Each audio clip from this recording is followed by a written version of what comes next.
दिल्ली के बाहर के इलाकों में बसा एक कस्बा जिसका नाम नरेला था। नरेला के अंदर एक लड़की का जन्म हुआ जिसका नाम सोनल राजपूत था। उसके पिता का नाम वीरेंद्र राजपूत और उसकी माँ का नाम मीना राजपूत। जो ये फैमिली थी ये बहुत ही ज़्यादा गरीब फैमिली थी। यहाँ पर यानी कि नरेला के अंदर उस टाइम पर ठीक से बिजली भी नहीं आया करती। पानी लेने के लिए भी इन्हें काफ़ी दूर जाना पड़ा करता। लेकिन फिर भी ये बड़े मज़े से ये परिवार इस गांव में रहा करता। हालांकि जो ये सोनल राजपूत थी ये अपने 4 भाई बहनों में सबसे बड़ी थी। और जो ये वीरेंद्र राजपूत था यानी कि सोनल का पिता, वो एक वर्कर थे। इसकी माँ जो मीना राजपूत थी वो यहाँ के लोकल मार्केट के अंदर जो यहाँ पर एक खोखा होता है, जैसे चाय सिगरेट का जो खोखा होता है वैसा ही इसने एक खोखा रख रखा था लकड़ी का बना हुआ। उसके अंदर ये मेकअप का सामान बेचा करती जिससे इनके घर का थोड़ा बहुत खर्चे में हाथ बट जाया करता। और इसके अलावा जो सोनल राजपूत थी इसने बचपन से ही सपना देखा था कि ये एक ऊंची पोस्ट पर जाएगी। इसने बचपन से ही पढ़ाई शुरू कर दी थी और लड़कियों की तरह नहीं बल्कि दिन में तो ये सारा घर का काम भी किया करती, स्कूल में जाया करती और रात को ये मोमबत्ती में पढ़ाई किया करती। ऐसे करके ये धीरे धीरे आगे बढ़ रही थी। इसने अपने वहीं के जो सरकारी स्कूल था नरेला का, वहाँ से इसने +2 पास की। +2 करने के बाद ये जाती है दिल्ली नर्सिंग स्कूल में जहाँ से इसने नर्सिंग की पढ़ाई की। नर्सिंग की पढ़ाई करने के बाद ये वापस से घर पर आ जाती है। अब इसने धीरे धीरे फॉर्म भरने स्टार्ट कर दिए ताकि इसकी कहीं ना कहीं जॉब लग सके। काफ़ी इसने फार्म भरे, कई फार्मों का कोई भी रिस्पॉन्स नहीं आया। कई फार्मों का जिनका रिस्पॉन्स आया उनके इंटरव्यू देने के लिए, वहाँ पर जाने के लिए इनके पास इतने पैसे नहीं थे। और फिर एक दिन आता है जब सोनल के पास एक लेटर पहुंचा और ये लेटर इंडियन नेवी की तरफ से आया था। सोनल राजपूत को मुंबई के काबा हॉस्पिटल में नर्सिंग की जॉब ऑफर की गई थी। ये लेटर पढ़ के सोनल बहुत ही ज़्यादा खुश थी। उसने अपने माता पिता को इसके बारे में बताया। पूरे घर में खुशी का माहौल बन चुका था। यहाँ तक कि आस पड़ोस के लोगों को भी इस बारे में पता चल गया। जब आस पड़ोस के लोगों को पता चला कि सोनल बाहर जा रही है तो वो बहुत ज़्यादा खुश हुए, क्योंकि नरेला के अंदर से जो एक छोटा सा कस्बा था उसके अंदर से कोई लड़की पढ़ लिख के बाहर जा रही है। ये उनके लिए गर्व की बात थी। वो बहुत ही ज़्यादा खुश थे। और फिर आता है 1 मई 2013 का दिन। इस दिन जो ये सोनल थी इसे मुंबई जाना था। अब ये अपनी फैमिली यानी कि इसके पिता, इसकी माँ और खुद की मौसी के साथ ये रेलवे स्टेशन पर पहुंचती है। दिल्ली का रेलवे स्टेशन खचाखच भीड़ से भरा पड़ा था।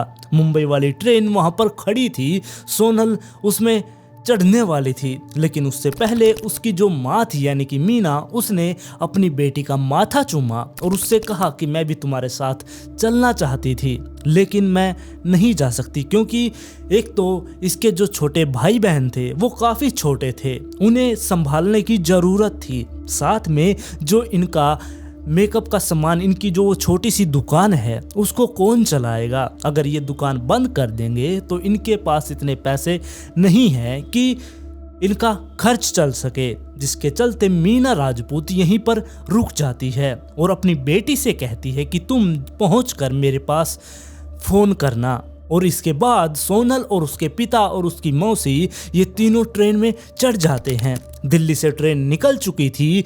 2 मई 2013 को बांद्रा स्टेशन पर ये ट्रेन पहुंचती है। सोनल अपनी आंखों में उम्मीद के सपने सजोए हुए वहां पर हाथ में अपने एक अपॉइंटमेंट लेटर लिए हुए वहां से निकलती है, यानी कि स्टेशन पर वो उतरती है उस ट्रेन से। स्टेशन पर चारों तरफ भीड़ थी, लोग इधर उधर भाग रहे थे, कुली आवाज लगा रहे थे। और इसी भीड़ के बीच में सोनल को नहीं पता था कि एक खतरा उसके लिए इंतजार कर रहा है। जैसे ही सोनल नीचे उतर के आगे की तरफ चलने लगी, उसके पीछे एक लड़का था जो लगभग 20-22 साल का होगा। ग्रे कलर की उसने शर्ट डाली थी, सर पर नीले कलर की टोपी थी जो कि माथे की तरफ झुकी हुई थी। साथ में उसने चेहरे को ढकने के लिए रुमाल से अपने पूरे चेहरे को ढक रखा था। इसके अलावा उसके हाथ में एक बोतल थी जिसमें कुछ दूध तरह का यानी कि लिक्विड टाइप में कुछ था, लेकिन ये नहीं पता था कि वो क्या है। अब ये व्यक्ति धीरे धीरे सोनल के पीछे जाता है। हालांकि ये सोनल को जाना करता, इसने पीछे से सोनल को धीरे से आवाज लगाई, सोनल कहकर। जैसे ही सोनल ने अपना नाम सुना वो पीछे मुड़कर देखती है। उसने जैसे ही पीछे मुड़कर देखा वो कुछ भी नहीं कर पाई। उसके पास इतना टाइम ही नहीं था कि वो चीख सके, वहां से भाग सके। इन सब से पहले ही इस लड़के ने वो लिक्विड जो दूध के टाइप का था वो सारा का सारा सोनल के चेहरे पर फेंक डाला। और ये कोई दूध या कोई लिक्विड नहीं था, बल्कि ये एक एसिड था, सल्फ्यूरिक एसिड। जैसे ही ये एसिड सोनल के चेहरे पर गिरा, सोनल की चेहरा जलना स्टार्ट हो गया। उसकी त्वचा जल चुकी थी। ये एसिड उसके गालों से होते हुए, उसकी गर्दन से होते हुए उसके अंदर तक जाने लगा। वो बोलना चाह रही थी लेकिन सिर्फ उसकी सांस बाहर आ रही थी, सांस उसकी अटक चुकी थी। वो धीरे धीरे नीचे की तरफ गिरने लगी। उसके पिता और उसकी मौसी ने भागकर उसको पकड़ने की कोशिश की और इसी बीच उनके भी हाथ जल गए। लोगों ने जैसे ही ये सब कुछ देखा, अफरा तफरी मच गई चारों तरफ और इसी चीज का फायदा उठा के वो लड़का वहां से भाग चुका था। सब के सब लोग एकदम से रुक गए। अब सब लोग इस लड़की की तरफ देख रहे थे कि इसको क्या हुआ है। कुछ को समझ नहीं आ रहा था, कुछ आवाजें लगा रहे थे। कोई डॉक्टर को बुलाने की कह रहा था, कोई पुलिस को बुलाने की कह रहा था, कोई पानी मंगवा रहा था। वहां पर कुछ लोगों ने पानी की बोतल लेकर जो ये सोनल राजपूत थी इसके चेहरे पर डाल दिया। ये सबसे बड़ी गलती की इन्होंने। जैसे ही उन्होंने चेहरे पर पानी डाला, उसकी चेहरे पर जो ये एसिड था उसके रिएक्शन से इसकी स्किन उबलने लगी, ब्लैक ब्लैक स्किन बाहर की तरफ आने लगी और जो ये पानी के साथ मिलकर एसिड इसके फेफड़ों तक पहुंच गया। इसकी सांस नली में भी बहुत ज़्यादा इन्फेक्शन हो गया। अब ये बहुत मुश्किल से सांस ले पा रही थी। अब पुलिस वाले वहां पर पहुंचते हैं। उन्होंने इस सिचुएशन को संभाला, इस लड़की को देखा कि इसकी हालत बहुत ज़्यादा गंभीर है। उन्होंने एम्बुलेंस का वेट नहीं किया बल्कि ऑटो रिक्शा में से डालकर पास के क्लिनिक में लेकर गए। क्लिनिक वालों ने जैसे ही इस लड़की की हालात देखी, उन्होंने अपने हाथ खड़े कर दिए कि उनके बस की ये बात नहीं है।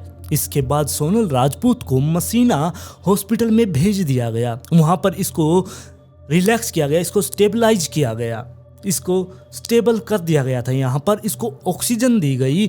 इसको स्किन को हटाने के लिए यहाँ पर जो इसकी गली हुई यानी कि डेड स्किन थी उसको हटाने के लिए यहाँ पर ऑपरेशन किए जाने थे। लेकिन उससे पहले ही इसकी हालत और ज़्यादा ख़राब होने लगी, जिसके वजह से इसे बॉम्बे हॉस्पिटल में ट्रांसफ़र करना पड़ा। वहाँ पर बेहतरीन डॉक्टर, जो सबसे बेस्ट डॉक्टर थे, वो इसका पहले से ही इंतज़ार कर रहे थे। जैसे ही सोनल वहाँ पर पहुँचती है, उसके मुंह के अंदर ऑक्सीजन लगा दी जाती है, साथ में ट्रैकियोटॉमी ट्यूब भी उसके अंदर लगा दी जाती है, फीडिंग पाइप लगा दी जाती है और पेन किलर इंजेक्शन वगैरह भी लगा दिए जाते हैं ताकि उसको थोड़ा सा दर्द कम हो। और डॉक्टरों का कहना था कि शायद उसने अपनी आंखों की रोशनी बिल्कुल ही खो दी है, शायद ही वो कभी वापस आ पाएगी। और डॉक्टरों का ये कहना था उसके परिवार को कि हमने इसका इन्फेक्शन अभी के लिए तो रोक दिया है क्योंकि एसिड इसके फेफड़ों तक पहुंच चुका है। इन्फेक्शन रोकने की वजह से अब हम कुछ कह नहीं सकते, हमें लगभग 48 घंटों तक वेट करना होगा, उसके बाद ही हम इसके बारे में कुछ आप लोगों को बता पाएंगे। अब जो सोनल के पिता थे वो उसके पास बैठकर उसका हाथ पकड़कर रो रहे थे और उसकी मौसी भी वहीं पर उसके पास थी। और इनके घर पर यानी कि नरेला के अंदर भी ये खबर पहुंच चुकी थी। जैसे ही मीना राजपूत को अपनी बेटी के बारे में ये खबर मिली, उसका रो रो कर बुरा हाल था। उसको समझ नहीं आ रहा था कि उसकी बेटी के साथ ये एकदम से क्या हो गया।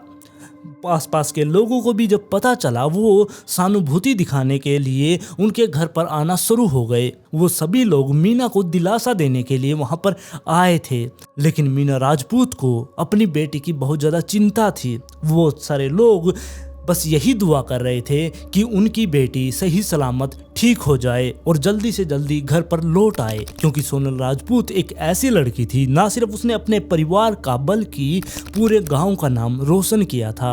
और पहली लड़की थी वो जो मुंबई के हॉस्पिटल में उसे इंडियन नेवी की तरफ से जॉब मिली थी, जिसकी वजह से परिवार गाँव वाले भी खुश थे। अब गाँव वालों ने सोनल के लिए प्रार्थना करना शुरू कर दिया, यहाँ तक कि पुलिस स्टेशन तक उन्होंने मार्च भी निकाला। Candle march. वो पुलिस स्टेशन तक गए और पुलिस को उन्होंने गुहार लगाई कि जल्दी से जल्दी उसके जिसने भी उसके साथ ऐसा किया है उन्हें पकड़ कर लाओ। और मुंबई पुलिस ने अब अपने काम पर तेजी पकड़ ली थी। वो सीधे ही उस स्टेशन पर गए, यानी कि बांद्रा स्टेशन पर पहुंचे। उन्होंने जाकर वहां पर अब पूछताछ शुरू कर दी। जो वहां के लोकल लोग थे उनसे पूछताछ की, सीसीटीवी फुटेज को खंगाला, यहाँ तक स्केच आर्टिस्ट को भी बुलाया, लेकिन इन सब चीज का कोई भी फायदा नहीं था, क्योंकि वो जो लड़का था उसने चेहरे पर रुमाल ढका हुआ था, सर पर टोपी थी, कोई भी उसे नहीं पहचान पाता। लेकिन फिर भी पुलिस वालों ने एक राकेश नाम के लड़के को वहां से उसी स्टेशन से उठाया, क्योंकि ये लड़का जो कि राकेश था ये हूबहू उससे मिल रहा था। यानी कि जैसा उन लोगों ने बताया था कि इतनी हाइट थी उसकी, इतना दुबला पतला था, ऐसे ऐसे करके पुलिस वालों को लगा कि यही वो लड़का हो सकता है जिसने सोनल की ये हालत की है। फिर पुलिस वालों ने उससे पूछताछ की। उससे पता चला कि वो जहाँ पर सोनल रहती है वहाँ से 30 किलोमीटर दूर ही रहा करता। वो एक टेक्नीशियन था और उसके ऊपर छोटे मोटे क्रिमिनल के रिकॉर्ड भी थे, जैसे कि चोरी चकारी करना उसका काम था। पब्लिक हैरेसमेंट का भी उसके ऊपर एक केस लगा हुआ था। और जिस दिन सोनल उस ट्रेन से जा रही थी वो भी उसके साथ गया था, यानी कि उसी ट्रेन में वो भी था। पुलिस वालों को पूरा शक था। इसको हिरासत में रखते हैं काफी दिन, इससे पूछताछ की जाती है। पूछताछ के दौरान इसके पास से कोई भी एसिड नहीं मिलता और ना ही कहीं से खरीदे जाने की एसिड की रसीद वगैरह। जिसके बाद पुलिस वालों ने सीसीटीवी फुटेज के अंदर देखा कि सोनल के ऊपर जब हमला हुआ उससे पहले ही, यानी कि 20 मिनट पहले ही ये स्टेशन से निकल चुका था, जिसकी वजह से इसे छोड़ना पड़ा। और दूसरी तरफ जो सोनल थी उसको लगातार दर्द उसका बढ़ता जा रहा था। उसको 2 हफ्तों के अंदर ही 5 सर्जरी कर दी गई थी। उसकी जितनी भी डेड स्किन थी उनको हटाकर उसकी जांघों से निकाल कर नई स्किन वहां पर लगा दी गई थी, लेकिन इस चीज से भी कोई फर्क नहीं पड़ रहा था। वो बस जिंदा रहने की कोशिश कर रही थी, वो हार नहीं मान रही थी। उसके पिता यानी कि वीरेंद्र राजपूत अपनी बेटी के पास, उसके बेड के पास उसका हाथ थामे हुए वहीं पर बैठे रहा करते। और जो उसकी मौसी थी वो उसके जितने भी बाल बचे थे उनको कंघी किया करती, उनको बांधा करती बड़े प्यार से। और 1 हफ्ते के बाद सोनल की माँ और उसके भाई बहन भी हॉस्पिटल में पहुंच गए, यानी कि मुंबई हॉस्पिटल में आ चुके थे। छोटे बच्चों को आईसीयू में जाने की अनुमति नहीं थी। जो सोनल की माँ थी उसने जैसे ही अपनी बेटी को अंदर की तरफ देखा वो बाहर ही बैठ गई। उसका रो रो कर बुरा हाल था। आसपास के जितने भी कर्मचारी थे उन्होंने काम बंद कर दिया। वो उसको दिलासा देने लगे कि सब कुछ ठीक हो जाएगा, लेकिन जो एक माँ के अंदर जो कुछ फूट रहा था वो सिर्फ वही जान सकती है। और फिर 1 जून 2013 को, यानी कि सोनल के ऊपर जब हमला हुआ था उससे ठीक 1 महीने बाद सोनल की हालत बिगड़ने लगी। वो जो एसिड था वो फेफड़ों तक पहुंच चुका था, फेफड़े ने काम करना बंद कर दिया। और सुबह 5:25 पर जो ये सोनल थी इसने अपना दम तोड़ दिया। डॉक्टरों ने इसे मृत घोषित कर दिया। इसके पिता रोए नहीं बल्कि अपनी बेटी के सर पर हाथ फिराया और उसके कान में जाकर कहा कि बेटा हमें तुम पर गर्व है। और जैसे ही सोनल की मौत हुई चारों तरफ सन्नाटा छा गया। सिर्फ मॉनिटर की आवाज आ रही थी, बीप बीप की, और कुछ भी आवाज नहीं थी। चारों तरफ बिल्कुल शांति छा गई। और सोनल की माँ बाहर बैठी उसकी चप्पलों को अपने दोनों हाथों में लिए हुए बाहर रोए जा रही थी। और जल्द ही ये खबर नरेला में भी पहुंच गई। लोग नरेला में सोनल के घर के बाहर इकट्ठा होने लगे। वो उसके घर के बाहर मोमबत्तियां वगैरह भी रखने लगे थे। उनके मन में आक्रोश था, उनके मन में बहुत ज़्यादा गुस्सा था। वो चाहते थे कि सोनल को इंसाफ मिले। और फिर एक दिन दिल्ली के नर्सिंग स्कूल से एक लड़की जिसका नाम दीपिका था वो सामने आती है। वो सोनल की दोस्त थी। उसने पुलिस वालों को कुछ खास चीज बताई। उसने बताया कि सोनल ने उससे बताया था कि एक लड़का है जिसका नाम अंकुर तिवारी है, जो उसका काफी दिनों से पीछा कर रहा है। यहाँ तक कि उसने सोनल को प्रपोज भी किया था। सोनल ने उसे मना कर दिया। हालांकि जो ये अंकुर तिवारी था ये उन्हीं का पड़ोसी है, थोड़े से घर छोड़कर वहीं पर रहा करता। लेकिन सोनल ने जब उसको मना कर दिया वो फिर भी उसका पीछा किया करता, उस पर गलत गलत कमेंट किया करता। इसके बारे में सोनल ने दीपिका को बताया था। और दीपिका ने जब कहा कि तुम अपने घर पर बता दो तो सोनल ने कहा कि मैं लड़ाई दंगा नहीं चाहती, मैं नहीं चाहती कि हमारी बेइज्जती हो या आसपास के लोग उसको भी कुछ कहे या मुझे कुछ कहे। मैं नहीं चाहती इन सब के बारे में। धीरे धीरे शायद वो खुद ही सुधर जाएगा। सोनल का ऐसा मानना था। इसके बारे में जैसे ही पुलिस वालों को पता चला उन्होंने अंकुर तिवारी की कुंडली खंगालना शुरू कर दिया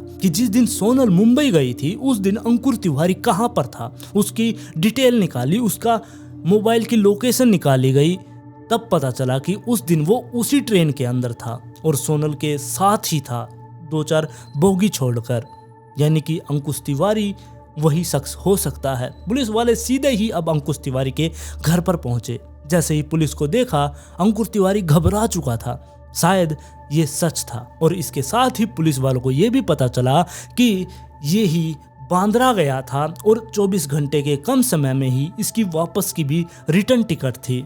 यानी कि सारा शक इसी की तरफ था। और फिर 17 जनवरी 2014 को अंकुर तिवारी को गिरफ्तार कर लिया जाता है और इसको पूछताछ के लिए पुलिस स्टेशन में लाया जाता है। और इसके साथ ही इनके पड़ोसियों से भी पूछताछ की गई। उन पड़ोसियों ने बताया कि जब सोनल मुंबई जा रही थी तब इसने पूछा था कि सोनल किस तारीख को मुंबई जाएगी। पुलिस वालों को तो अब यही लग रहा था कि इसने बदला लेने के लिए सोनल को मारा है या उसके ऊपर एसिड डाला है, क्योंकि सोनल ने इसके प्रपोजल को नकार दिया था और वो इससे आगे निकल गई थी। वो पढ़ाई में इससे होशियार थी और नौकरी उसे जल्दी मिल गई, जिसकी वजह से इसको बर्दाश्त नहीं हुआ और इसने उसके ऊपर एसिड उलेड़ दिया। और देखते ही देखते ये केस मीडिया में वायरल हो गया। लोग सड़कों पर उतराए, बहुत ज्यादा उनके अंदर आक्रोश था। वो सोनल को न्याय दिलवाना चाहते थे। मुंबई की महिला कोर्ट में इस मामले की सुनवाई होनी थी। इस केस को महिला कोर्ट को सौंप दिया गया था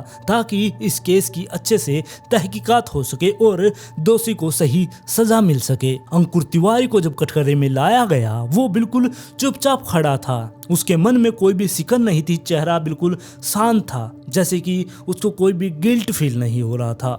जैसे जो कुछ उसने किया है वो ठीक है। और अदालत में अब सारे सबूत पेश किए गए। उसका मोबाइल डाटा पेश किया गया, सीसीटीवी फुटेज पेश की गई, यहाँ तक कि दिल्ली में जहाँ से उसने एसिड खरीदा था वो रसीद भी पेश की गई। और जब जज साहब ने उससे पूछा कि तुमने ऐसा क्यों किया, उसने नॉर्मल तरीके से बस यही कहा कि मैं उसे मारना नहीं चाहता था, मैं बस उसको सबक सिखाना चाहता था उसके चेहरे को बिगाड़ कर, इसलिए मैंने उसके चेहरे पर एसिड डाल दिया। और इसके पीछे की वजह उसने बताई कि मेरे माता पिता हमेशा ही मेरी उससे तुलना किया करते कि सोनल को देखो वो कितनी आगे बढ़ गई है, तुमने अभी तक तो कुछ भी नहीं किया। सोनल को ये देखो, सोनल वो करके दिखा रही है, तुम भी कुछ करके दिखाओ। और ये चीज इससे बर्दाश्त नहीं हुई और ये चाहता था कि सोनल आगे कभी भी कुछ करके ना दिखा पाए। अदालत में जो जो सबूत पेश किए गए उससे ये पता चल गया कि अंकुर तिवारी ने ये जानबूझकर किया है और ये सारी की सारी सोची समझी एक चाल थी, पूरा एक प्लान था। हालांकि इसने सोनल के चेहरे पर सिर्फ एसिड डाला है,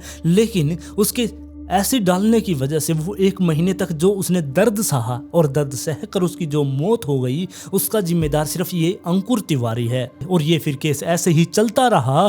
दर्जनों सुनवाइयां हुई, दर्जनों गवाह आए, बहुत सारे लोगों ने गवाही दी। 3 साल तक ये केस चलता रहा और फिर 6 सितंबर 2016 को जो अदालत थी इसने एक अहम फैसला लिया। यहाँ पर जो अंकुर तिवारी था वो कटघरे में खड़ा था, सामने सोनल के माता पिता बैठे थे। सोनल के पिता वीरेंद्र राजपूत ने अपने दोनों हाथ बांधे हुए थे, वो भी जोर से कस के। यहाँ तक कि इसकी माँ यानी कि मीना राजपूत की आंखों में आंसू थे। वो बस वेट कर रहे थे जज के फैसले का, और जज ने फिर फैसला लिया। जो ये अंकुर तिवारी था इसको 302 और 326 ए के तहत दोषी ठहराया गया। और इससे अगले दिन यानी कि 7 सितंबर 2016 को जज ने एक अहम फैसला लिया जिसने इतिहास ही बदल दिया, क्योंकि जज साहब ने इसको मौत की सजा सुना दी। आज तक एसिड के अटैक में किसी को भी मौत की सजा नहीं मिली थी। ये पहला व्यक्ति था जिसको इंडिया के अंदर एसिड अटैक की वजह से मौत की सजा सुनाई गई। और जैसे ही मौत की सजा सुनी, ये सुनते ही जो सोनल के पिता थे वो फूट फूट कर वहीं पर रोने लगे, और जो सोनल की माँ थी उन्होंने दुपट्टा अपने सर पर लिया और वो भी अंदर ही अंदर रोने लगी। वो दहाड़े मारकर वहाँ पर रो रही थी। अदालत में शांति थी, अदालत में सब लोग उन्हीं की तरफ देख रहे थे। सोनल को न्याय तो मिल चुका था। ये न्याय मिलना कोई जीत तो नहीं थी, लेकिन ना कुछ से तो बहुत कुछ था। सोनल को इंसाफ तो मिला, लेकिन आज के टाइम में बहुत सारे ऐसे केसेस हैं जिनकी सुनवाई भी नहीं होती, उनको सजा तो बहुत दूर की बात है मिलना। और दूसरी तरफ जो ये अंकुर तिवारी था, इसके चेहरे पर कोई भी दुख नहीं था। ये गिल्ट फील नहीं कर रहा था कि इसने कुछ ऐसा किया है। ये मुस्कुरा रहा था, इसकी आंखों में कोई भी आंसू नहीं था। इन सब के बाद सोनल के परिवार वाले अपने घर नरेला पहुंचते हैं। वहां पर लोग पहले से ही इनका इंतजार कर रहे थे। इनका हाथ जोड़कर वहां पर स्वागत किया गया। इनको फूल की मालाएं पहनाई गई, क्योंकि इन्होंने अपनी बेटी का केस जीत लिया था। लोगों ने इनको बधाई दी कि इन्होंने अपनी बेटी का केस जीत लिया। सभी लोग ये सब कुछ करने के बाद अपने घर चले गए, और ये परिवार अपने घर के अंदर अपना गेट बंद करके वहां पर बैठकर रोना शुरू कर देता है, क्योंकि जो कुछ इन्होंने खोया वो किसी ने नहीं खोया। वो सिर्फ एक बाप ने, एक माँ ने और एक भाई बहन ने अपनी सबसे कीमती चीज को खो दिया था। मैंने अभी तक लगभग 300 केसेस को कवर कर लिया है, लेकिन जो ये केस मैंने कवर किया, इसको सुनाते हुए मेरी खुद की आंखों में आंसू आ रहे थे। खैर, सोनल को इंसाफ तो मिल गया, उसके माता पिता का दर्द कोई नहीं समझ पाया। और आज की स्टोरी में बस इतना ही। आप लोग इस कहानी के बारे में अपनी राय मुझे कमेंट में जरूर दे। अगर आप मेरे चैनल पर पहली बार आए हैं तो चैनल को सब्सक्राइब कर ले, वीडियो पसंद आई तो लाइक एंड शेयर जरूर करें, और जल्द ही मिलते हैं ऐसे ही एक और इंटरेस्टिंग केस के साथ।